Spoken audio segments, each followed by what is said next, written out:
back to my channel where midlife women are empowered to shift their mindset and live their most authentic and unstoppable lives. If you're new here, I'm so glad you found this space. Today, I'll be sharing step 3 of the series, 5 Steps to Rewrite Your Internal Narrative, so you can stop the self-sabotage behaviors. Let's remind everyone the definition of internal narrative. It's the ongoing thoughts and stories we tell ourselves in our head. No one is aware of this process but ourselves. The narrative tells you who you are, your abilities, and what you can and cannot do. This narrative shapes how you see yourself and how you see the world.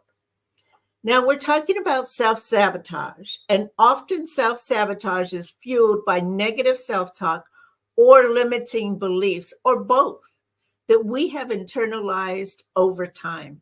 Statements like, I'm not good enough, I always mess up, I'm too old, or I don't deserve success.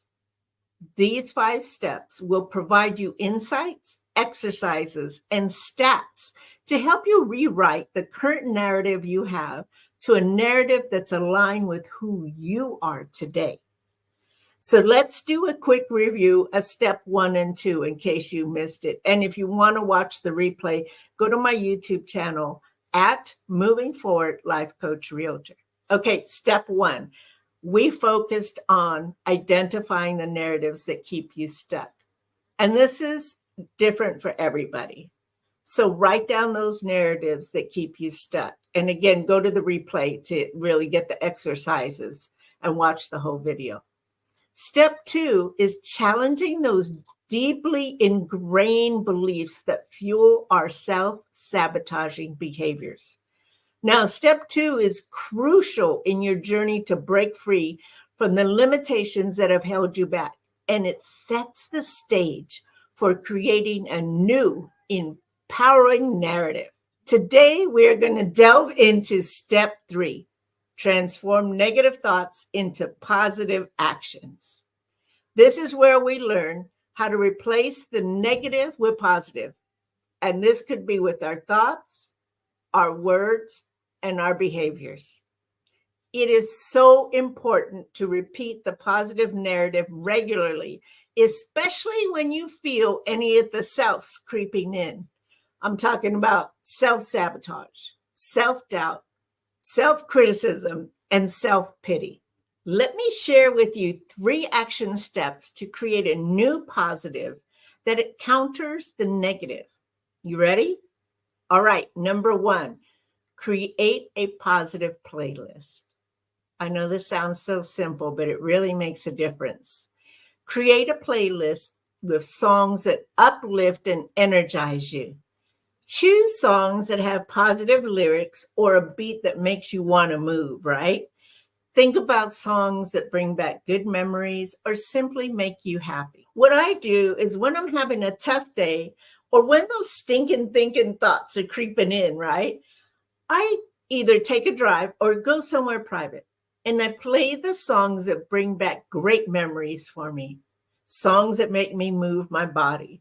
I also listen to worship music that also make me move my body. And for me, I pray asking Jesus to give me the courage to overcome this trial, the stinking thinking, whatever it is that is keeping me stuck. Here's an exercise for you. Dedicate 10 to 15 minutes each day to listen to your positive playlist. It could be when you're driving. It could be where you're doing any housework or schoolwork or whatever kind of work. You can do this while getting ready in the morning or before you go to bed.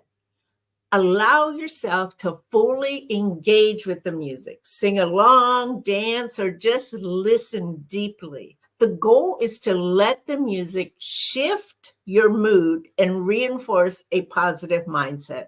Over time, this practice can help condition your brain to associate positivity with specific activities, improving your overall outlook. All right, number 2, write a daily win list. So the action step is each evening, Take a few minutes to write down 3 small wins or positive things that happened during the day. They don't have to be major achievements, just something positive in that day. Every success counts. Then use a dedicated journal or maybe even a notes app on your phone to record these wins. Examples include finishing a project, having a meaningful conversation, being able to express what you truly need to someone, or simply managing to stick to your daily routine. That's huge. There are so many distractions in life. And then reflect back on these positive moments before you go to bed, letting them reinforce a sense of accomplishment and gratitude. This exercise helps you end the day on a positive note and trains your mind to focus on the good, even on challenging days. The third thing is to create a list of encouraging statements. Maybe you call them declarations or affirmations. So get a piece of paper, make 2 columns on that paper. In column 1, you're going to write down the negative thoughts you say to yourself. No one's going to see this, so be completely honest with yourself. Statements could be, I can't do that. Maybe I'm not smart enough, or I'm too old. You know, a lot of times in midlife, we think that we're too old, but we actually are so much younger nowadays in our midlife than most women were a decade or 2 ago. I just want to say that to encourage you. In the second column, write statements that counter the negative thought that you had. Okay, so let's talk about I can't do that. In column 1 is I can't do that. In column 2, I can do all things. I'm not smart enough in column 1. In column 2, list all the wisdom that you do have. Column 1, I'm too old. Column 2, the positive statement will be, I have a lot of wisdom. For me, when negative thoughts and the selves creep in, I lean on my Christian faith and I say out loud, for God has not given me a spirit of fear or timidity, but of power, love, and self-discipline. This verse helps me replace the negative thoughts that stem from fear and all the self-doubt, self-sabotage, self-rejection, all those selves. Okay, so moving forward. In column 2, where you have the positive affirmations, write each statement on a Post-it note and then place these anywhere you can see them. It could be in the bathroom, it could be in the kitchen, on the fridge, or anywhere that you constantly are looking, right? It's so important to say these positive statements out loud because it reinforces the message in a more powerful and tangible way. It also makes the words feel real, right? And active in your life. And for me, it keeps me accountable. When I hear myself say it out loud, I've got to be true to me. I've got to commit to me. This step is so important that there have been various studies on this. For example, social psychologists Sherman and Cohen found that positive affirmations can help reduce stress and improve performance by boosting self-esteem. Their studies show that when people use affirmations, they are better able to handle stress and perform well in challenging situations. Psychologist Ann Kearney Cook of the Cincinnati Psychotherapy Institute tells her patients to turn negative chatter into positive self-talk. Doing this helps you cope with criticism because it reminds us we are talented. Ann says positive self-talk can be beneficial. When we are doing it over and over and over, it can rewire the brain. Isn't that fascinating? She also says the way you talk to yourself affects how you feel and how you behave. Check it out. Sometimes when you have a negative thought, how you feel ends up being negative. Your reaction is not nice.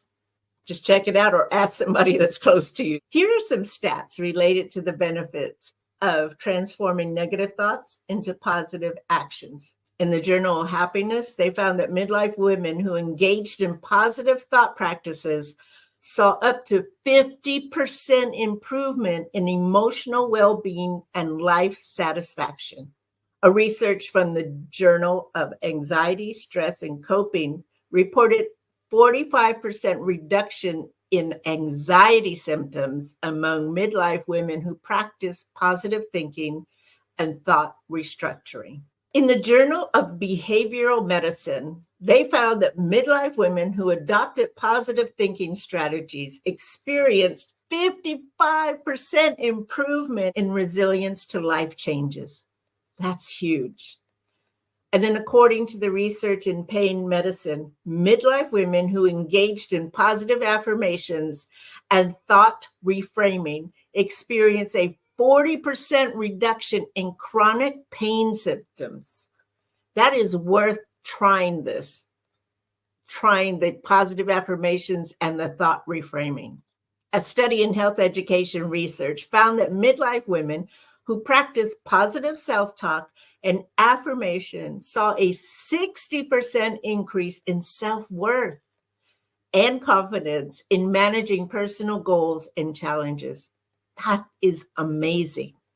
These statistics underscore the significant impact that shifting from negative to positive thinking can have on various aspects of your health, your well-being for women in midlife.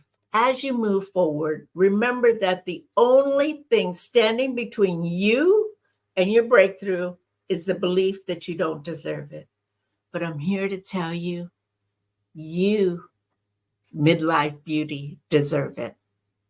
Your breakthrough is waiting. It's time to claim it, right? If this video resonated with you or feel it can help another woman, please share it with anyone who could benefit from this message. I'd love to hear your thoughts. Drop a comment in my Facebook page or my YouTube channel, and let's continue this important conversation. I want to gratefully thank you for spending this time with me today. If you want to watch the replay, just head over to my YouTube and type @Moving Forward Life Coach Realtor. And don't forget to check out my website, movingforwardforlife.com, for more resources and support. Remember, the power to rewrite your story is in your hands. And as you move forward, keep this in mind. The most powerful tool you have is your mindset. Turn negative thoughts into positive actions and transform your life from within. Believe it, speak it, and be it. I'll see you in the next video. Bye.